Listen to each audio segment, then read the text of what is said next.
나도 사랑받을 수 있다. 사랑받는 법, 이것이 오늘 말씀의 주제입니다. 신앙의 인생의 핵심은 관계입니다. 나와 하나님과의 관계, 나와 내 자아와의 관계, 그리고 나와 이웃과의 관계, 나와 자연과의 관계. 이 관계가 아름다운 것이 신앙이고 관계가 아름다운 것이 거룩이고 행복입니다. 관계가 아름답기를 주 예수의 이름으로 축원합니다. 성경은 우리를 가리켜 그릇이라고 존재성을 표현하는 구절이 많이 있습니다. 보세요. 사도행전 9장 15절에 주께서 이르시되 가라, 이 사람은 내 이름을 이방과 임금들과 이스라엘 자손들에게 전하기 위하여 택한 나의 그릇이라. 고린도후서 4장 7절에 보면 우리가 이 보배를 질그릇에 가졌으니 이는 심히 큰 능력은 하나님께 있고 우리에게 있지 아니함을 알게 하려 함이라. 우리가 보배를 질그릇, 그릇이라고 표현하죠. 그 유명한 구절 로마서 9장 21절에 토기장이가 진흙 한 덩이로 하나는 귀 쓸 그릇을 하나는 천이 쓸 그릇을 만들 권한이 없느냐. 우리는 그릇이다. 뿐만 아니라 디모데후서 2장 20절에서 21절에 보면 금그릇, 은그릇, 나무그릇, 질그릇이 나옵니다. 이렇듯 우리의 존재성, 아이덴티티, 정체를 가리켜 하나님은 그릇이라고 표현한 구절이 많이 있습니다. 그릇이 뭐죠? 그릇의 핵심은 활동이 아니라 받아들임에 있습니다. 그릇은 담는 존재입니다. 수용성의 존재라는 것이에요. 그 유명한 요한복음 1장 12절에 영접하는 자, 곧 그 이름을 믿는 자들에게는 하나님의 자녀가 되는 권세를 주셨으니 그랬어요. 영접하는 게 뭐냐면 받아들인다라는 것이에요. 그게 믿음이라는 것입니다. 수용한다는 것이에요. 하나님의 우리를 향한 대속의 죽음, 그리고 우리를 향한 계획, 역사를 받아들이는 것, 그거를 영접이라고 하고 믿음이라고 합니다. 그게 바로 그릇이 할 일입니다. 또한 하나님의 일, 봉사와 헌신도 하나님의 주시는 힘을 받아야 할 수 있다, 제대로 된 힘을 할 수 있다라고 말합니다. 보세요. 베드로전서 4장 11절에 보면 만일 누가 말하려면 하나님의 말씀하시는 것 같이 하고 누가 봉사하려면 하나님이 공급하시는 힘으로 하는 것 같이 해라. 봉사하고 싶은가? 주의 일 하고 싶은가? 헌신하고 싶은가? 하나님이 공급하시는 힘으로 하라. 내 힘으로 하면은 꼭 내 영광을 위해서 일합니다. 그리고 금방 지쳐버립니다. 다 하나님도 싫어하고 사람도 싫어하게 됩니다. 봉사와 헌신도 하나님이 공급하시는 성령의 힘으로 해야 된다라는 것입니다. 인본주의적 인문학자들은 반대의 이야기를 합니다. 내 안에 거인이 있다고 합니다. 내가 간절히 원하면 우주의 정령도 도와준다고 합니다. 이런 거 믿지 마십시오. 그것은 인본주의자들, 성경을 떠난 그런 인본주의자들이 하는 얘기고, 우리는 하나님이 그릇이라고 했습니다. 먼저 받아야 됩니다. 충만해야 됩니다. 은혜를 받아야 일을 할 수가 있다는 것입니다. 보십시오. 소양강 댐을 만들고요, 물 채우는데 7년 걸렸다고 합니다. 아십니까? 7년 후에 물을 내보내기 시작하는 겁니다. 그래서 가뭄에 물을 대주고 전력을 일으키고 담아야 보내줄 수가 있습니다.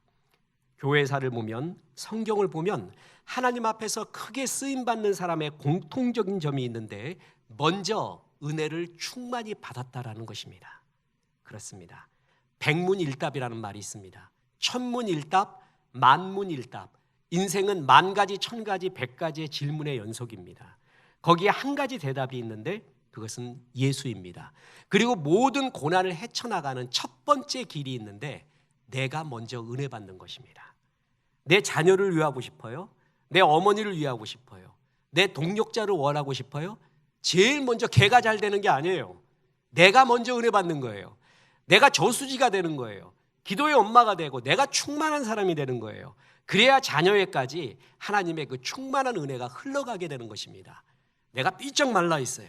내가 아무 은혜가 없어요. 그럼 자녀에게까지, 동력자에게까지 흘러가지 않습니다. 다시 말합니다. 우리는 뭐라고요? 그릇입니다. 우리는 담아야 돼요. 주의 은혜를 먼저 받고 사랑을 받고 충만함을 담아야 전해줄 수 있는 존재다라는 것을 먼저 기억해야 됩니다. 그래서 오늘 본문은 첫 번째로 교훈이 사랑받는 것이 최고 실력이다라는 것입니다. 잠언 14장 35절 다시 보겠습니다. 슬기롭게 행하는 신하는 왕에게 은총을 입고 욕을 끼치는 신하는 그의 진노를 당하느니라. 여기 두 종류의 사람이 나오죠. 왕의 은총을 받는 사람, 왕의 진노를 당하는 사람. 당연히 누가 돼야 되겠습니까? 왕의 은총을 받아야 되죠. 잠언이 말하는 지혜로운 자, 은총을 받는 자다. 더 쉽게 얘기할까요? 사랑을 받는 자예요. 저 사람 정말 지혜 있다라는 사람은 사랑을 받을 줄 아는 사람이에요. 하나님으로부터 사람으로부터 사랑을 받을 줄 아는 자가 진짜 지혜로운 사람이고 그 사람이 최고의 실력을 가지고 있는 사람입니다. 사랑을 받으면 부드러워집니다. 내가 사랑받는 존재구나 하는 확신 속에서 날카로움이 없어집니다. 여유가 있어지고요, 유머가 생겨납니다.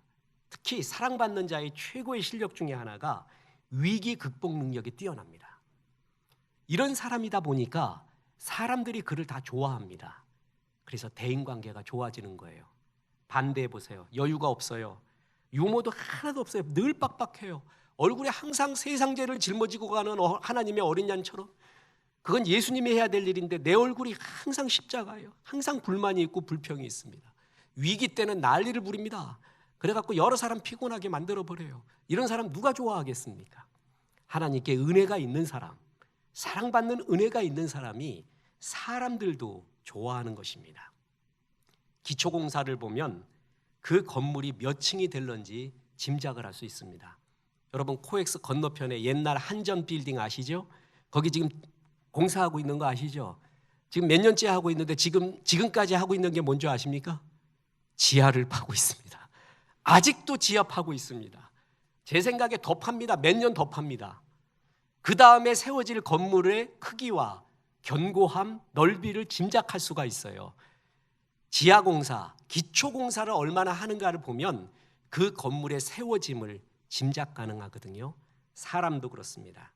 저 사람의 삶의 기초가 어떻게 있는가, 그 삶의 기초를 보면 앞으로 그가 몇 층을 지을지를 알 수가 있습니다. 그 삶의 기초 중에 기초가 뭔지 아십니까? 사랑의 확신입니다. 사랑에 대한 확신이 없을 때 사람들은 정서가 불안합니다. 위험하고요, 엉뚱한 것에 중독이 되고요, 필요 없는 일에 집중을 하게 됩니다. 사람도 그렇고요, 기업도 그렇습니다. 그 유명한 짐 콜린스의 좋은 기업을 넘어 위대한 기업으로, 위대한 책이었습니다. 그랬더니 라젠드라 시소디아가 위대한 기업을 넘어 사랑받는 기업으로 지금은 중소기업도 또한 골목 구멍가게도 사랑받지 않으면 절대 성공할 수 없는 시대가 왔습니다. 기업의 제품은 균일합니다. 거의 비슷해졌어요. 이제 소비자가 뭘 사냐 하면 그 제품 속에 있는 스토리를 삽니다. 그리고 그 제품의 이미지를 사요. 아, 저 기업은 이런 선한 일을 해. 이런 아름다운 스토리가 있어. 이 기업의 제품을, 거의 비슷한 균질의 제품 중에 이 기업의 제품을 삼으로써 그들과 동참한다라는 그런 소비 욕구, 스토리의 욕구가 있어요. 그래서 지금의 소비자를 스토리 소비자라고 합니다. 제품을 사는 게 아니라 스토리를 사는 거예요. 근데 기업 이미지가 나쁘면은요, 이거 삼으로써 나도 똑같이 나쁜 놈 될 것 같다라는 생각이 든다는 거예요. 그만큼 지금 기업 이미지가 얼마나 중요한지 모릅니다. 그래서 2022년, 아니 4차 산업혁명 시대를 이끄는 6가지 키워드가 있잖아요. 그 중에 하나가 뭐냐면 ESG 경영이라고 했습니다. Environment, Social, Governing. 친환경적인 기업. 앞으로 가솔린 다 없어지는 거 아시죠? 차. 친환경적인 차로 다 대체가 되고요. 이제 지구의 오염을 시키는 여러 기업들, 그런 구조를 갖고 있으면은 기금도 받지 못합니다. 또한 투자도 할 수 없게끔 만들어지는 구조가 만들어지고 있어요. 그리고 사회에 기여를 해야 되고 민주적 경영을 해야 되는, 다시 말해서 지금 기업은 사랑받는 기업이 돼야 된다. 그래야 이긴다라는 것입니다. 그래서 우리나라 대기업 총수들도 보면 정말 많이 변해갑니다. 발버둥을 치는 걸 볼 수가 있습니다. 사랑받는 기업, 스토리가 있는 기업, 사람들과 호흡하기 위한 기업들을 위해서 얼마나 노력하고 있는지 모릅니다. 그렇습니다. 사랑받는 것이 이 시대의 최고의 실력입니다. 학생들도 사랑받으면 공부 잘하게 돼 있습니다. 안정됩니다. 사랑받는 법 하면 대인관계 뛰어납니다. 무한한 창의력이 거기서 나오게 됩니다. 세상은 다수와 소수로 나눠집니다. 그리고 소수는 다수에게 먹히거나 동화가 됩니다. 세계사를 보면은 소수가 생존하는 길은 다수에게 흡수되는 길, 동화되는 길, 흡수와 동화는 안 되더라도 4대 정책을 피는 길, 이것이 소수가 살아남는 길입니다. 여러분, 4대 주의는 나쁜 거고요, 4대 정책은 나쁜 거 아닙니다. 소수가 살아남는 것은 성경에도 수없이 기록되어 있는 게 4대 정책의 지혜가 필요합니다. 그러나 4대 주의는 나쁜 것입니다.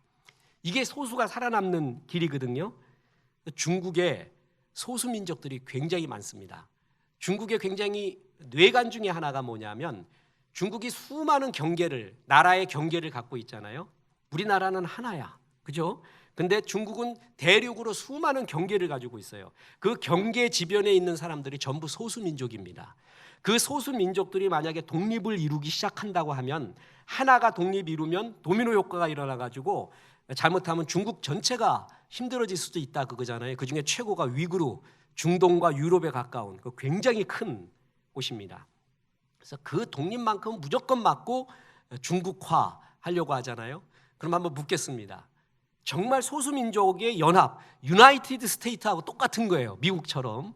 그런데 이제 인구조사를 했습니다. 사람들한테 설문조사를 했습니다.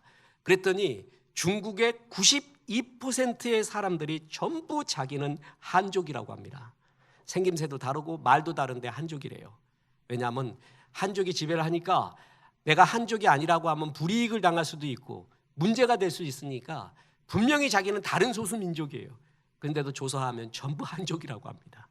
그게 소수가 살아남는 법이거든요.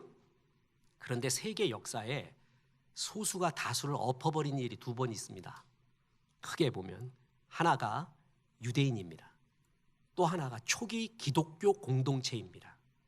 이들은 소수라도 다수가 그들을 이기지 못합니다.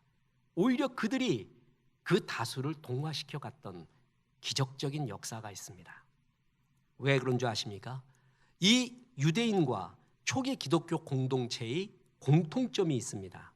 나는 하나님의 사랑받는 백성이다 라는 자부심.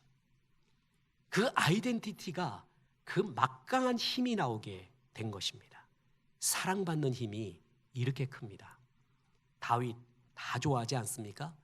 다윗은 이룬 일이 많습니다. 그러나 다윗의 영성 중에 정말 멋진 영성은 하지 않은 것, 그것이 한 일보다 저는 더 위대하다고 여깁니다. 다윗은 성전 건축을 하고 싶었습니다. 다윗이 참 아름다운 점은요, 사람이 하나님의 은혜로 잘 됐어요. 그러면 궁핍하고 어려울 때는 주야 주님밖에 없습니다 막 그래요. 안 그러면 날 죽여주십시오 막 이래가면서 난리를 합니다. 근데 일이 잘 되고 나면 빠이빠이 합니다.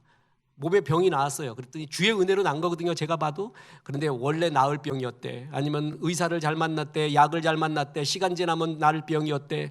이렇게 하면서 하나님의 은혜를 잊어버려요. 잘 되고 나면 하나님 떠나는 사람들 많이 있어요. 그런데 다윗은 정말 아름다운 게 잘 될 때 이런 고백해요. 내 집은 백향목 궁전에 있는데 하나님의 언약궤는 아직도 계달의 장막에 있는구나. 내가 하나님 언약궤를 모시기 위해 주의 궁전을 짓고 싶다. 그는 잘 될 때 겸손함이 있었습니다. 잘 될 때 미안함이 있었고, 잘 될 때 하나님을 생각을 했어요. 그래서 내가 생각해도요, 다윗 볼 때 하나님 정말 좋아했을 것 같아요. 정말 사랑했을 것 같아요. 그래서 성전 짓고 싶었거든요. 근데 누가 봐도 지을 수 있는 여건이 되었어요. 재력이 있었고요, 다윗의 마음이 있었고요, 백성들이 하나 돼 있었어요. 근데 하나님이 말합니다. 넌 안 돼. 너는 손에 피가 많아서 성전 지을 수 없다. 그랬더니 다윗이 고집을 부리지 않습니다. 아니, 성전을 지을 자격은 저밖에 없는 거 아시지 않습니까? 모든 걸 다 준비했습니다. 그런 고집 부리지 않습니다. 예, 그러면 제가 안 하겠습니다. 그는 역할이 아닌, 일이 아닌 존재로 살았기 때문에 그런 일이 가능합니다. 사랑받는 존재잖아요. 그러면 그 일까지껏 안 해도 돼요. 그런 일 나를 통해서 안 해도 돼요. 그런데 존재의 확신이 없는 사람은 일을 통해 자기의 존재의 확신을 보이려고 합니다. 다윗이 만약에 존재로 살지 않고 역할로 살았다고 하면은 난 무슨 일이 있어도 성전 건축할 겁니다. 이거 짓지 않으면 내 가치가 없어요. 존재 이유가 없어요. 난 뭐하란 말입니까? 소리 질렀을 거예요. 다윗은 성전 건축을 해도 영광, 하나님이 하지 말라면 그냥 안 해버렸어요. 그게 큰 꺼리낌이 안 됐습니다. 존재로 살아가는 사람, 사랑받는 존재라는 확신이 있는 사람은 그 일을 하건 안 하건 뭐 하건 그들은 여유롭습니다. 사랑받지 못하면 일로서 자기를 보이려고, 다른 무엇으로서 자기를 보이려고 그때부터 조바심이 나기 시작합니다. 힘이 없습니다. 사랑받는 자가 이렇게 아름다운 것입니다. 이렇게 힘이 막강한 것입니다. 난초도 사랑을 받으면 향기가 더 그윽해진다고 합니다.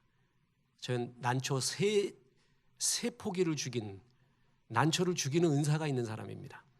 성도님이 귀하게 여겨서 저에게 난을 줬는데 나 사랑하라고 그래가지고 매일 물을 줬어요. 그리고 매일 쓰다듬어 줬습니다. 그랬더니 이게 며칠 안 가가지고 천국으로 가더라고요. 난초도 사랑을 주는 만큼 벼이삭도 농부의 사랑을 받으면 한 뼘 더 자란다고 합니다.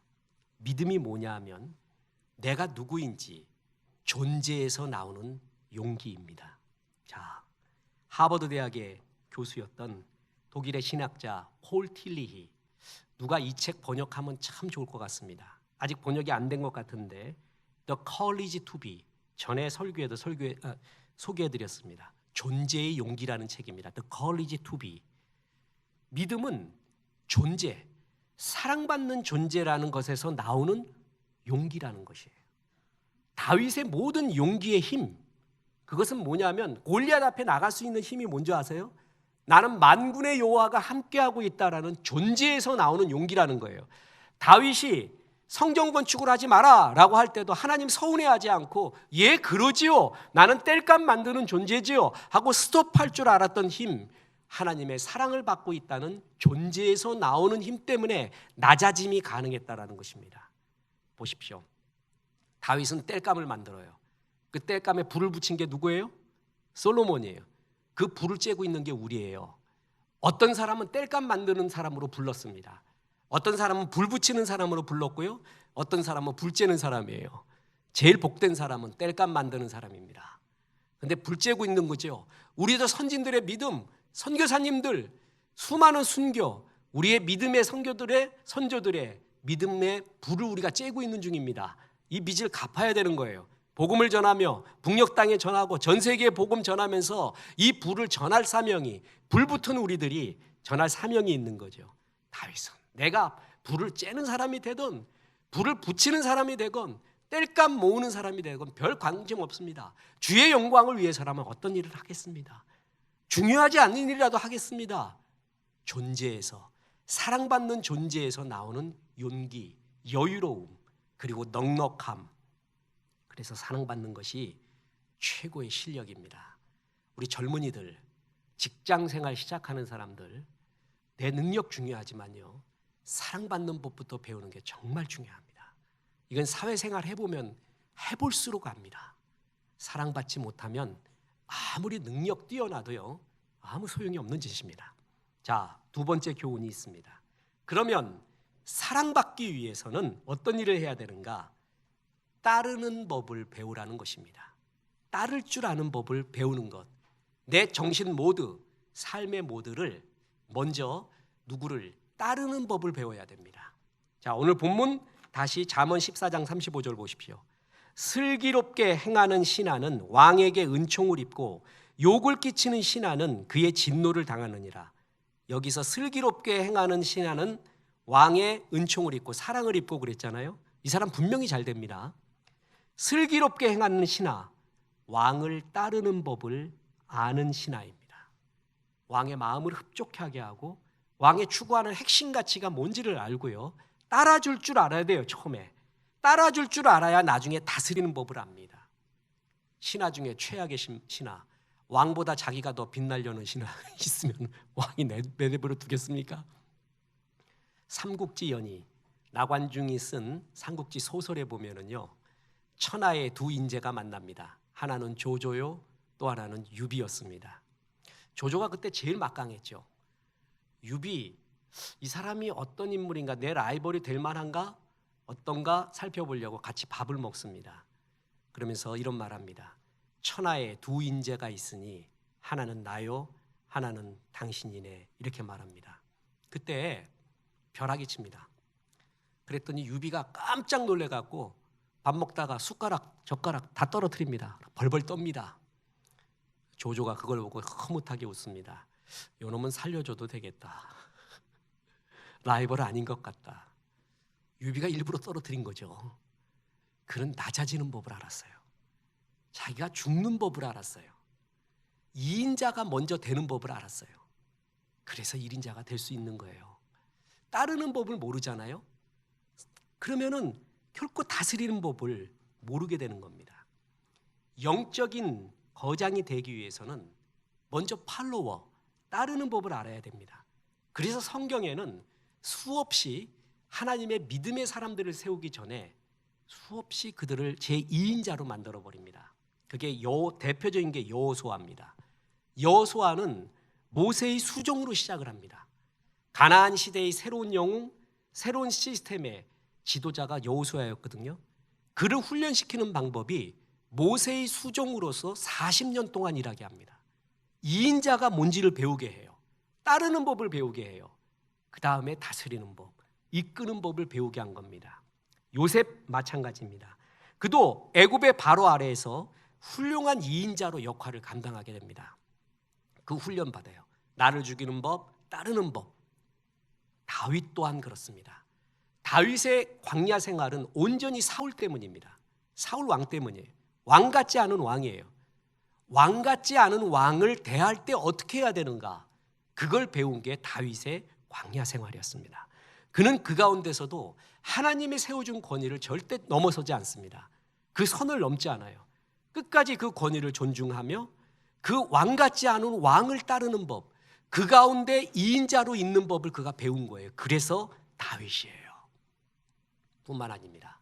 예수님도 그러합니다. 저는 제 신앙의 질문 아직도 풀리지 않는 게 한 20가지 됩니다. 아무리 공부해도 안 돼요. 연구하고 기도해도. 또 좁히면 12가지, 6가지, 5가지, 3가지 그렇게 있습니다. 그래서 설교를 못 하겠어요. 확신이 안 들어서요. 그 중에 하나가 뭐냐면 예수님의 순종의 부분이에요. 예수님은 하나님의 아들이거든요. 우리가 하나님의 아들이라고 말할 때 계속 설교에서 말한 게 있습니다. 하나님의 아들은 본질이 뭐죠? 하나님이에요. 개의 자식을 댕댕이라고 합니다. 댕댕이. 댕댕이 새끼 아시죠? 댕댕이의 본질이 뭐예요? 개예요, 개. 사람의 자식이 있잖아요. 그럼 그 자식은 본질이 뭐예요? 사람이죠. 하나님의 아들은 본질이 뭐예요? 하나님이란 말이에요. 예수님은 하나님이었어요. 그죠? 충만함이 흘러넘쳐서 창조를 했습니다. 모르는 것이 없어요. 그런데 예수님이 뭐라 그랬냐면 주님이 재림하실 세상 마지막 날이 언제입니까? 제자들이 물었을 때 그것은 천사도 모르고 나도 모르고 하늘에 계신 아버지만 안다라고 말합니다. 다시 말합니다. 예수님은 하나님이었습니다. 당연히 알고 계시죠? 그런데 모르신다라는 표현보다 모르시기로 작정하신 것입니다. 이게 신학적 용어로 케노시스, 자기 비움이라고 합니다. 그거 나도 알지. 이거 알고 있는 거 하나님밖에 없는데 내가 하나님이거든. 그렇게 말하지 않습니다. 이 재림의 날 알고 있는 거 이단들, 교주들은 다 안 돼요. 아무튼 신학에서 목사님들이나 성도들이 다 모르는 거 이단들은 거침이 없어요. 다 안 돼. 이런 교만이 어디 있습니까? 예수님도 모르시기로 작정하신 거예요. 그게 도대체 어떤 차원일까 이해가 안 갑니다. 특히 제일 이해가 안 가는 게 뭐냐 하면은 히브리서 5장 8절입니다. 보세요. 그가 아들이시면서도 받으신 고난으로 순종함을 배워서.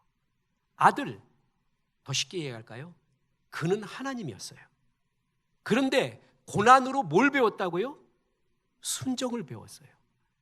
순종을 배우실 필요가 없어요. 그가 하나님인데 뭘 순종을 배우겠어요? 근데 예수님이 일부러 고난을 통해서 순종을 배웠대요. 예수님이 배웠다는 성경의 유일한 구절이에요. 제일 이해가 안 가는 구절이에요. 어떻게 하나님이 배우시는가? 그리고 하나님이 순종하시는가? 어떻게 모르시기로 작정하는가? 예수님은 성부 하나님께 이렇게 순종과 모르시기로 작정하는 따르는 법, 이것부터 시작을 하셨습니다. 이게 제자도의 시작입니다. 예수님은 제자를 키우시면서 제일 먼저 나를 따르라 라고 말했습니다.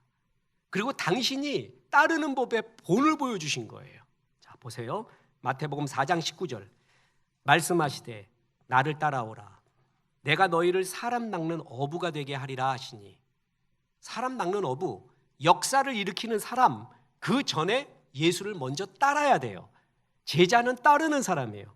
마태복음 16장 24절 이에 예수께서 제자들에게 이르시되 누구든지 나를 따라오려거든 자기를 부인하고 자기 십자가를 지고 나를 따르라.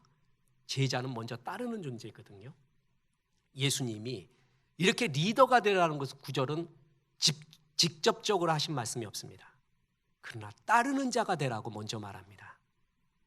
차세대의 리더를 양성하는 수많은 기관, 수많은 학교, 수많은 센터, 리더 양성들이 많이 있습니다. 이 리더 양성에서 제일 먼저 다뤄야 되고 중요한 것이 뭐냐? 팔로워십, 따르는 법을 가르쳐줘야 됩니다. 따르는 법을 모르는 사람은 다스릴 수가, 이끌어갈 수가 없습니다. 이것이 제일 문제입니다. 오늘날 우리의 문제들은 리더십의 부재고, 리더십의 부재 전에 팔로워십, 따르는 사람의 부재, 전부 자기가 최고예요. 사공이 여럿이면 배가 산으로 간다고 했습니다. 이 공동체의 특징이 뭐죠? 따르는 사람이 없고 전부 리더야. 다 사공이야. 다 오라 자기가. 이게 사사기 시대의 문제였잖아요. 그때는 왕이 없으므로 왕을 인정하지 않고 왕을 모시고 싶은 마음이 없고 자기 소견에 옳은 대로 행하더라. 이게 최고의 문제였어요. 교회에도, 공동체에도, 가정에도, 나라에도 제일 문제가 뭐냐면 자기 소견에 옳은 대로만 강한 사람, 따르는 법이 모르는 사람, 이 사람이 있을 때 공동체는 산으로 가게 됩니다. 달라스 신학교의 총장이었던 척 스윈돌 목사님이 있습니다. 20세기 미국이 나온 위대한 설교가 중에 하나입니다. 참 잘하십니다. 핵심만 탁탁 찌르면서 굉장히 설교를 잘하고 지금도 방송으로도 책으로도 또한 이런 설교를 잘하시는 분인데, 이 사람이 2군데 이상 교회를 정착을 못했습니다. 이 훌륭한 목사님. 그런데도 정착을 못하고 마침내 남캘리포니아의 플러톤에 있는 이반젤리칼 프리교회, 여기에 이르러서 정착을 하면서 20년 동안 목회하며 최고의 설교가로 세계에, 미국에 많은 영향력을 미치고 있습니다. 그분이 영향력을 최고로 미칠 수 있었던 것은 최고의 팔로워 그룹을 만난 것입니다. 이 이벤제리칼 처치에서 따르는 훈련이 잘 된 사람들을 만났어요. 그래서 그가 정말 날아오르게 됩니다. 그 전 교회들 아무리 훌륭한 목사님이 있어도요, 따르지 않아요. 따르는 법을 몰라. 따르고 싶어 하지 않아. 다 자기 생각만 있어요. 그럼 어떤 목사님 갖다 놔도, 천사 갖다 놔도 안 됩니다. 공동체는 따르는 법들이 많아야 돼요. 이걸 알 때 역사가 일어나는 거예요. 그래서 이 척 스윈돌 목사님이 제일 감사하는 게, 자기 일생에 제일 감사하는 것은 이렇게 훌륭한 섬김이들, 따름이들이 많은 것, 이것이 오늘날 자기가 있고 역사를 이룬 근간이다라고 말합니다. 그렇습니다. 사랑받기 위해서는 따르는 법을 배워야 돼요. 내 주장하는 법, 지금 제일 많이 가르치는 게 내 주장하는 법이에요. 내 개성을 나타내는 법. 좋아요. 그거는 따르는 법 나중에, 그 다음에 기회가 와요. 반드시 와요. 그때 내 모든 역량을 피면 되는 거예요. 그 전에 따르는 법, 섬기는 법이 먼저입니다. 그래야 사랑을 받습니다. 그리고 마지막 결론입니다. 따르는 법이 뭘 의미하느냐? 자기 부인하는 법을 배우라는 것입니다. 자, 오늘 또 하나의 본문 마태복음 16장 24절 보십시오. 예수께서 제자들에게 이르시되 누구든지 나를 따라오려거든 자기를 부인하고 자기 십자가를 지고 나를 따를 것이니라. 따라오려거든 제일 먼저 뭐라 그랬어요? 자기를 부인하라 그랬죠. 지난번에도 설교에 얘기했습니다. 이때 와이프, 부인이 와이프가 아니에요. 그래서 어떤 목사님이 이 구절 갖고 어디를 가든 자기 와이프 데리고 간다 이런 우스갯소리 하는데 그게 아니라 자기를 뭐라고요? 부인해라.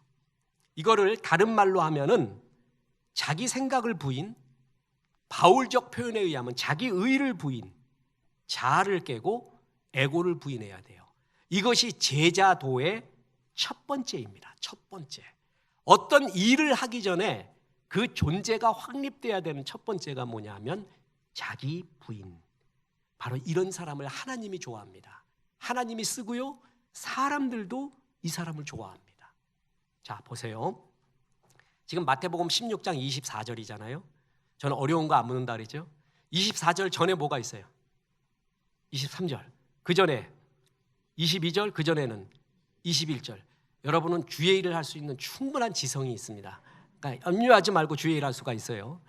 24절이 나오게 된 배경이 21절의 컨텍스트에 나와요. 거기에 보면 이렇게 나옵니다. 마태복음 16장 21절. 이때로부터 예수 그리스도께서 자기가 예루살렘에 올라가 장로들과 대제사장들과 서기관들에게 많은 고난을 받고 죽임을 당하고 제3일에 살아나야 할 것을 제자들에게 비로소 나타내시니 22절. 베드로가 예수를 붙들고 항변하여 이르되 주여 그리 마옵소서 이 일이 결코 죽게 미치지 아니하리이다. 예수님이 십자가 이야기를 비로소 합니다. 제자들의 성숙이 되었을 때 이제 십자가 지고 고난받게 된다라고 말했더니 베드로가 안 된다고 합니다. 자, 잘 들어보세요. 베드로가 정말 주님 사랑하는구나 그렇게 여길 수 있겠죠? 그게 아닙니다. 베드로가 주님 그러지 말라고 말렸던 이유가 있습니다. 여기서 붙들고 항변했다고 했죠. 붙든 건 뭐죠? 그냥 베드로님이 예수님한테 예수님 그러지 않았으면 좋겠습니다 이렇게 점잖게 말한 게 아니라 베드로의 기질대로 일단 붙잡아버려. 그리고 항변하다가 뭔지 아십니까? 에피타마오 꾸짖다예요. 여러분 꾸짖다, 책망하다. 성경에서 예수님이 책망받아본 제자에게 꾸짖음을 당해본 유일한 예가 여기 나옵니다. 붙잡고요. 그건 아니잖아. 이게 아니잖아요 하고 예수님을 가르쳤습니다. 예수님을 꾸짖었고 예수님을 책망했습니다.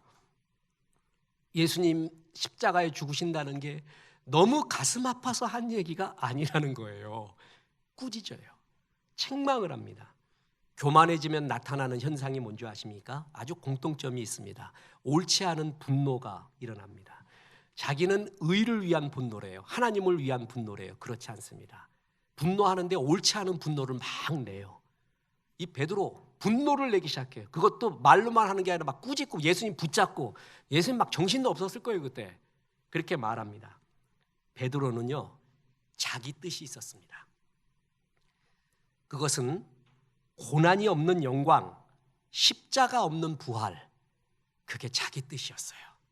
나는 영광은 받고 싶다. 하나님의 아들 옆에 있어서. 그러나 고난은 싫다. 부활의 영광은 안고 싶다. 그러나 십자가는 싫다. 그게 베드로의 뜻이었습니다. 예수님이 베드로의 그런 뜻을 알았습니다. 그래서 한 말이 23절이에요. 보세요. 예수께서 돌이키시며 베드로에게 이르시되 사탄아 내 뒤로 물러가라. 너는 나를 넘어지게 하는 자로다. 네가 하나님의 일을 생각하지 아니하고 도리어 사람의 일을 생각하는도다 하시고, 여기서 보면 자기 부인의 정확한 정의가 나오죠. 자기 부인이 안 된 사람은 하나님의 일이 아닌 자기의 일을 생각해요. 자기 체면, 자기의 영광, 자기가 하고 싶은 것. 진짜 주님을 위해잖아요. 그럼 하나님도 알고 사람도 느껴요. 근데 사실은 하나님의 이름을 포장하면서 자기 일을 하고 싶은 거예요. 그게 자기 부인을 안 된 사람이에요. 그 다음에 누구든지 나를 따르려거든 자기 부인하고가 이 구절이 여기서 나오는 것입니다. 이 구절의 컨텍스트가 그렇게 된 겁니다. 순종하지 않아요. 자기의 뜻이 있어요. 나는 영광은 좋지만 십자가는 싫다. 부활은 좋지만 십자가는 싫다. 그리고 이 뜻을 이루려고 주님을 꾸짖기도 하고 경책하면서 흔들어대면서 자기의 뜻을 이루려고 해요. 그 자기 부인이 안 된 거예요. 순종할 준비가 안 된 사람이에요. 순종이 안 하는 사람은 일을 할 때 항상 동의합니다. 순종이 신앙의 최고봉이거든요. 근데 저것은 내 뜻에 맞아, 내 생각에 맞아, 내 마음에 맞아, 내 가치관에 맞아 할 때 동의를 해요. 동의하면서 움직이지 순종하면서 움직이는 사람이 적어지는 교회, 그게 성령의 은혜가 떠나고요, 역사가 떠나는, 합리적 같지만 이성적 같지만 주의 역사가 떠나는 교회가 됩니다. 주님 나라는 동의가 아닌 순종입니다. 성 프란체스코가 수도원에 있을 때요, 수도사가 되겠다는 두 사람이 왔습니다. 그때 마침 프란체스코는 배추 모종을 심고 있었습니다. 그때 제자가 되겠다는 두 사람이 와길래 두 사람한테 말합니다. 이 배추를 거꾸로 심어라. 뿌리가 위로 향하고 이파리가 이런 흙으로 향하게 해라 했어요. 두 제자가 깜짝 놀랐어요. 두 사람이. 이 사람이 수도사, 유명한 수도사인 건 알았는데 너무 이게 과학적 이런 것들이 딸리는구나. 그래서 한 사람은 제대로 심었어요. 뿌리를 아래로 하고 이파리를 위로 하고, 또 한 사람은 시키는 대로 그대로 했습니다. 뿌리를 아래로 해서 제대로 심은 사람은 집으로 가라고 했습니다. 그리고 거꾸로 심은 사람은 받아들였습니다. 프란체스코가 본 것은 옳고 그름의 판단 능력, 뛰어난 현실적 감각, 그걸 본 게 아니라 순종하는가를 봤습니다. 제자는 먼저 순종하는 자입니다. 아브라함 보고 이삭을 바치라고 했습니다. 논리적으로 말하면, 합리적으로 말하면 할 말이 정말 많았을 것입니다. 아니, 이삭을 통해서 땅의 별과 같이 바다의 모래와 같은 자손 남겠다고 했는데 얘를 죽이라고요? 이게 신학적으로 맞습니까? 하나님 제대로 됐습니까? 부터 시작을 해가지고 야단이 났을 것입니다. 그는 순종을 합니다. 그게 믿음의 조상입니다. 순종은요, 진짜 신앙에서 한 차원 넘어가는 거예요. 이게 정말 뛰어난 역사를 일으키는 일입니다. 사울은 순종하지 않습니다. 아말렉 족속을 전부 진멸하라는 하나님의 명령이 있음에도 불구하고 그는 그렇게 하지 않습니다. 그러면서 하나님께 드리려고, 좋은 것 드리려고 남겨두었다고 이야기합니다. 자기 소견에 옳은 대로 한 겁니다. 그리고 하나님의 이름을 걸먹거리고 있습니다. 자기가 부인되지 않은 사람, 따르는 법을 모르는 사람, 순종의 마음이 없는 사람, 이 사람이 하나님 쓰시기에 제일 어렵고, 하나님 쓰시기에도 어렵고, 공동체에서도 제일 사랑받지 못한 사람이 됩니다. 장동인, 이남훈 씨가 쓴 공피고화라는 책이 있습니다. 직장 생활의 처세술에 대한 수많은 책이 있지만 굉장히 합리적이고 분석을 잘 해놓은 책입니다. 공피고화. 거기에 보면 이런 구절이 나옵니다.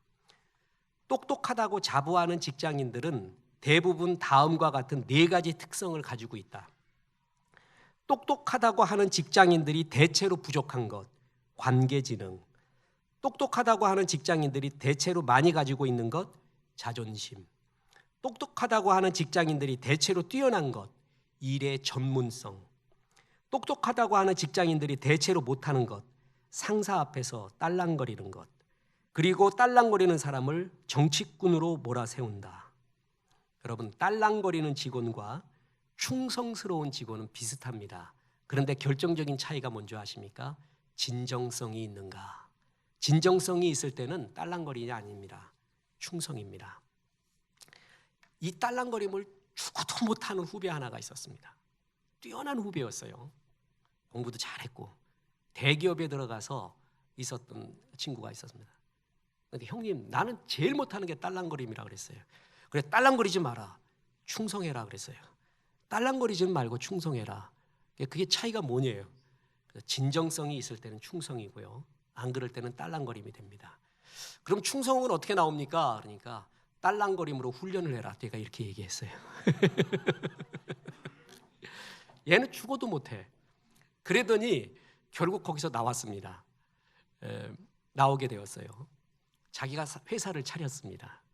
회사를 차렸어요 지금. 그래서 하고 있는데 또 만나서 전화했습니다. 너 어떤 직원이 제일 좋지? 그러니까 딸랑거리는 직원이 제일 좋아. 농담으로 자기가 이걸 제일 못했대. 그런데 지내보니까 알겠대요. 무슨 말인지. 그놈한테 모든 걸 주고 싶더래요. 근데 딱 있더래요. 맨놈이 있더래요. 근데 얘 중에 진정성이 있는 애가 있고 아닌 애가 있대요. 그럼 진짜 마음은 어디에 들을까요? 진정성 있는 사람한테 가겠죠. 그런데 너무 웃긴 얘기를 해요. 진정성이 없더라도 얘한테도 마음에 가더래요. 이게 지혜입니다. 지혜. 자기 죽이는 훈련이 있잖아요. 자기 부인하는 훈련. 이건 정말 큰 사람이 할 수 있는 거예요. 큰 사람이. 안 그러면 죽어도 못하는 거예요. 공동체 생활에 세 가지 필수가 있습니다.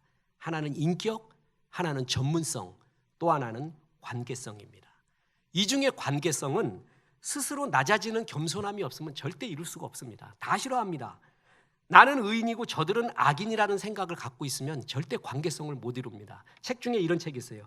이 회사에서 나만 제정신이야. 이런 의식을 갖고 있는 사람이요 절대 사랑 못 받습니다. 근데 우리 집에서 제정신인 건 나밖에 없어.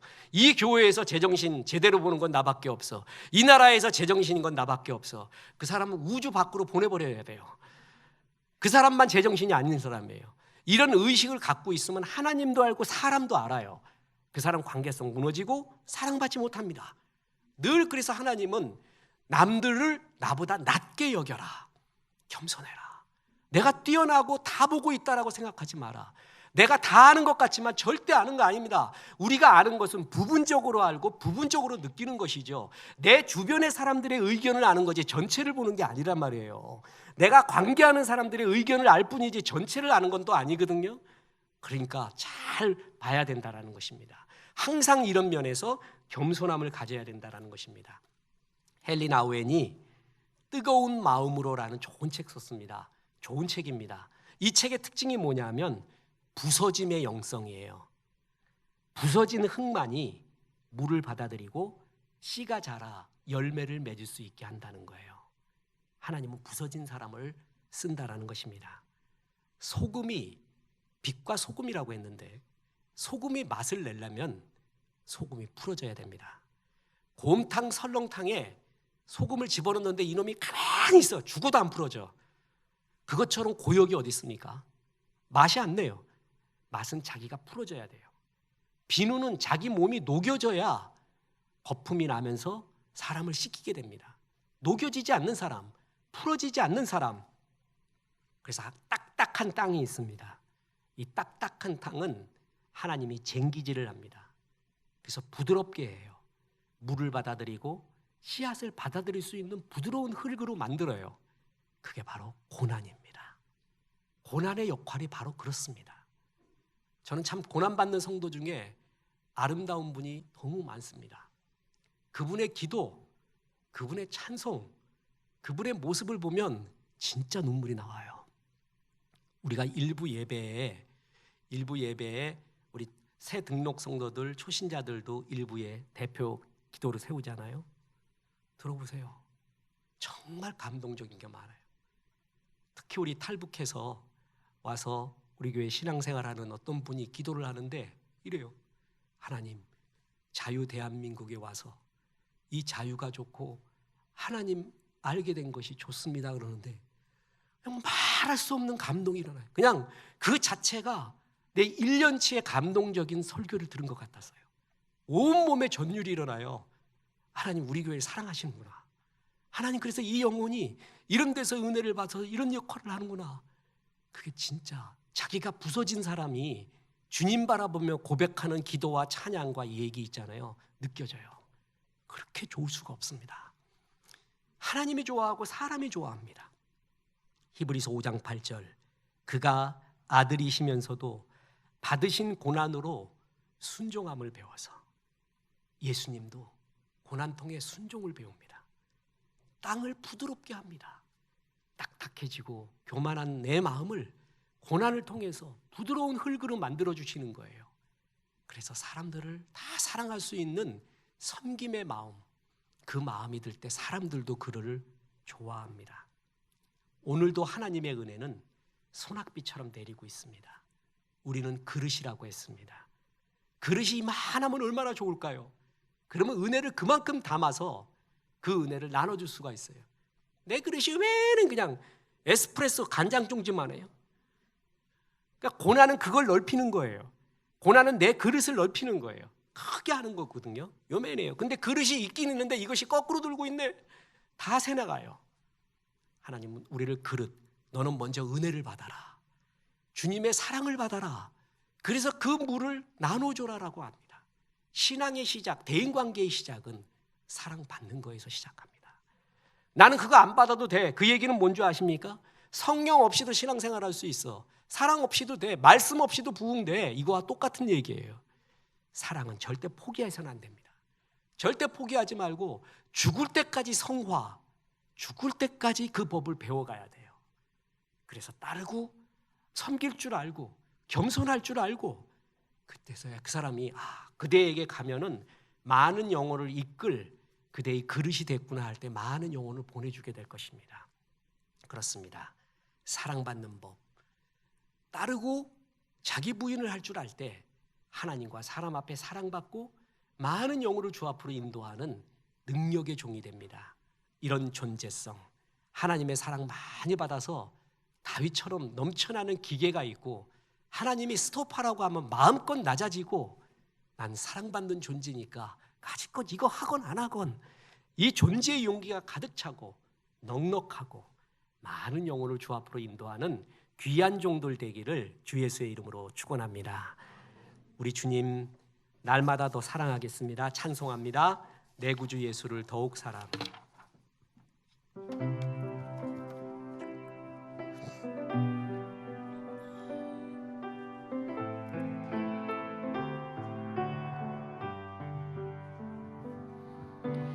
내 구주 예수를 더욱 사랑, 엎드려 비는 말 들고 실세,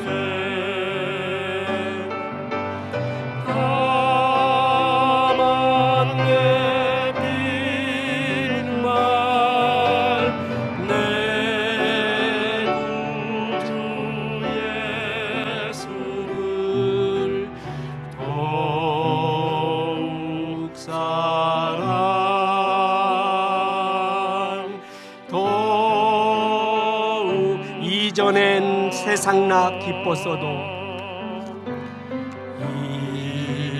이전엔 세상나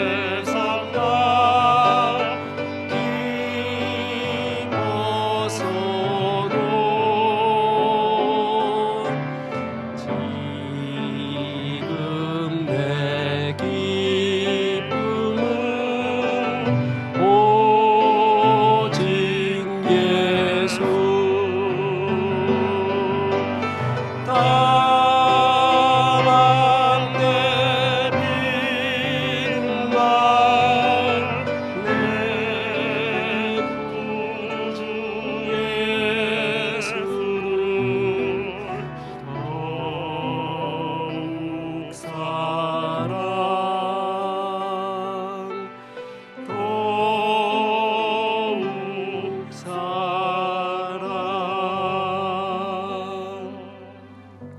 이제는 우리 구주 예수 그리스도의 은혜와 하나님의 크신 사랑과 성령님 하나님의 사랑을 먼저 받으라, 이웃의 사랑을 받으라 말씀하심이, 이 말씀에 아멘하며 사랑의 존재가 되기로 기도한 성도들에게 함께 하셔서 이제부터 끝날까지 크신 영광 받으시옵기를 우리 구주 예수 그리스도 이름으로 축원하옵나이다.